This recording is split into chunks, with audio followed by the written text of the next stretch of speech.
खाटू श्याम मंदिर सीकर राजस्थान में स्थित है। खाटू श्याम का इतिहास बहुत प्राचीन है। आज से लगभग 1000 वर्ष पूर्व में इस मंदिर का निर्माण हुआ था।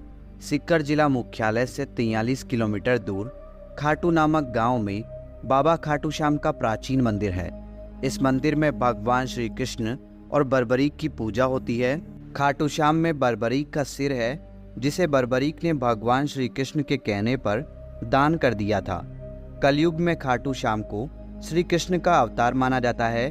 खाटू श्याम को हारे का सहारा कहा जाता है, क्योंकि जिसकी मनोकामना कहीं पूरी नहीं होती उसको श्याम बाबा पूरी करते हैं। इस वीडियो में हम आपको खाटू श्याम का इतिहास, कहानी, कथा और खाटू श्याम मंदिर कहाँ स्थित है इसकी पूरी जानकारी देंगे। खाटू श्याम का इतिहास महाभारत काल से है। ये पांडुपुत्र भीम के पौत्र थे, जिनसे खुश होकर भगवान श्री कृष्ण ने इनको कलयुग में अपने नाम से पूजनीय होने का आशीर्वाद दिया था। खाटू श्याम जी का नाम बचपन में बर्बरीक था। घर परिवार, माता पिता और गुरुजन सभी इनको बर्बरीक नाम से ही जानते थे। भगवान श्री कृष्ण ने इनको अपने घुंघरालू बालों की वजह से श्याम नाम दिया था। खाटू श्याम जी को श्याम बाबा, दीनों का नाथ, कलयुग का अवतार, शीश का दानी, खाटू वाला श्याम, हारे का सहारा, लखदातार, नील घोड़े का असवार, खाटू नरेश आदि नामों से भी जाना जाता है। खाटू श्याम को मोरवी नंदन भी कहा जाता है। खाटू श्याम जी की कहानी की शुरुआत मध्यकालीन महाभारत से शुरू होती है। बलवान भीम के पुत्र का नाम था घटोत्कच। घटोत्कच का विवाह दैत्य राजा मूर की पुत्री कामक कंटकटा, जिसे मौरवी के नाम से भी जाना जाता है, के साथ हुआ था। मौरवी और घटोत्कच ने एक पुत्र को जन्म दिया, जिसका नाम था बर्बरीक।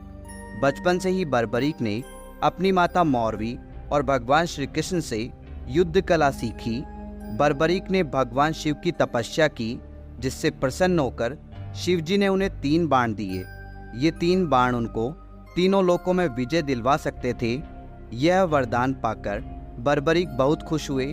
बर्बरीक अपनी वीरता और शक्तियों के लिए जाने जाते हैं। महाभारत काल में जब कौरव और पांडवों के बीच युद्ध शुरू होने वाला था, तब बर्बरीक अपनी माता के पास गए और युद्ध देखने की स्वीकृति मांगी। इस पर उनकी माता ने उनसे पूछा कि तुम किसकी तरफ से युद्ध लड़ोगे। इस पर बर्बरीक ने जवाब दिया, जो हारेगा मैं उसकी तरफ से युद्ध लड़ूंगा। माता से आज्ञा मिलने के बाद बर्बरीक महाभारत का युद्ध देखने के लिए निकल पड़े। भगवान श्री कृष्ण यह सब देख रहे थे। श्री कृष्ण जानते थे कि यदि बर्बरीक को नहीं रोका गया तो युद्ध का परिणाम पलट देगा। रास्ते में जाते हुए बर्बरीक को श्री कृष्ण ने ब्राह्मण का रूप धारण करके रोका और पूछा, हे बालक, तुम अकेले यह 3 बाण लेकर कहाँ जा रहे हो? तब बर्बरीक ने जवाब दिया कि मैं महाभारत का युद्ध देखने जा रहा हूँ और इस युद्ध में जो हारेगा मैं उसका साथ दूंगा। उपहास पूर्वक श्री कृष्ण ने कहा, सिर्फ 3 बाण के सहारे युद्ध लड़ने जा रहे हो? इनसे तो 3 सैनिक भी नहीं मरेंगे। यह सुनकर बर्बरीक बोल पड़े, हे ब्राह्मण, यह कोई साधारण बाण नहीं है। यह बाण मेरे आराध्य महाप्रभु शिवजी ने मुझे दिए हैं। 3 बाण तो क्या, सिर्फ एक बाण एक पल में युद्ध को खत्म कर देगा। हालांकि यह बात श्री कृष्ण पहले से जानते थे। बर्बरीक को रोकने के लिए श्री कृष्ण ने उनकी परीक्षा ली। श्री कृष्ण ने कहा, हे बालक, इस पीपल के पेड़ के पत्तों को भेद कर दिखाओ। तभी बर्बरीक ने एक बाण निकाला और अपने आराध्य का ध्यान करते हुए बाण छोड़ा, जो पीपल के पेड़ के सभी पत्तों को भेदता हुआ निकल गया। बर्बरीक ने ब्राह्मण से पूछा, आप कौन हो और मुझसे क्या चाहते हो? इस पर उस ब्राह्मण ने जवाब दिया कि मुझे दान चाहिए, क्या तुम दे सकते हो? बर्बरीक ने कहा, मांगो, आपको क्या चाहिए? तब ब्राह्मण ने उनका शीश दान में मांग लिया। यह सुनते ही बर्बरीक समझ गया कि यह कोई साधारण आदमी नहीं है। उसने ब्राह्मण को अपने वास्तविक रूप में आने को कहा। तब भगवान श्री कृष्ण अपने असली रूप में बर्बरीक को दर्शन दिए। अपने गुरु को सामने पाकर बर्बरीक धन्य हो गया।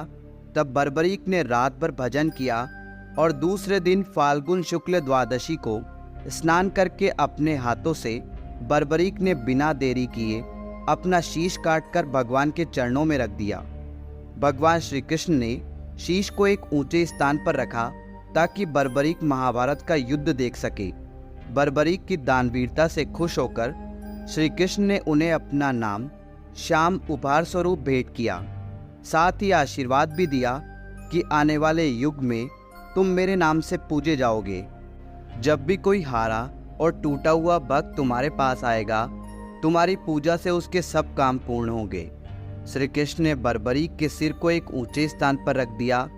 आज विश्वविख्यात खाटू श्याम मंदिर उसी स्थान पर बना हुआ है जहां पर उनका कटा हुआ सिर रखा गया था। तो यह है खाटू श्याम जी की बेहद अद्भुत कहानी।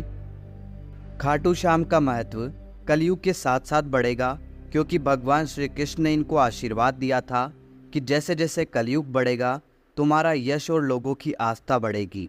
आज बाबा खाटू श्याम हारे का सहारा बनकर भक्तों के काम कर रहे हैं और उनके दुख दर्द का हरण कर रहे हैं। खाटू श्याम का महत्व इसलिए भी बढ़ जाता है कि इन्हें कलयुग का भगवान माना जाता है। आस्थावान लोगों के हर काम होते हैं और ऐसा कहा जाता है कि जो व्यक्ति अपने जीवन में अपने दुखों और कष्टों से घिरा हुआ है, अपने जीवन में हार मान चुका है, उसे एक बार अवश्य खाटू श्याम जी की शरण में जाना चाहिए।